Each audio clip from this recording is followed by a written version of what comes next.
Hi, I'm Sharon Bill. Welcome to my YouTube channel. Working through previous year's exam papers is an excellent way to revise and be prepared for your ABRSM Music Theory exam. I've worked with you through every single question of every past paper from grades 1 to 5 from years 2014 to 2018 to help you really get to grips with your knowledge of music theory. In this short video, you'll find links in the cards and in the description box to all 3 videos to work through each question of Grade 5 Paper B from the 2017 past exam paper.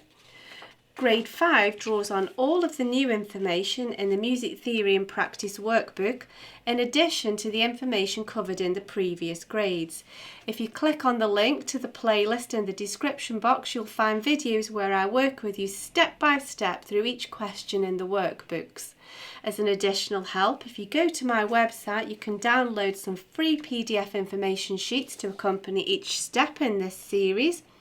There's also a page on my website with all of my YouTube videos listed, and you can also find out about the books that I have available.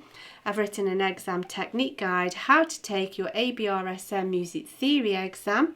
It's full of tips and techniques on how to best be prepared for your exam, and also how to make the best use of your time come exam day. So if you visit sharonbill.com, you'll find it all there. If you can give me a like, that would be really super, and please do subscribe and share out the videos. Enjoy your studies. See you next time. Bye.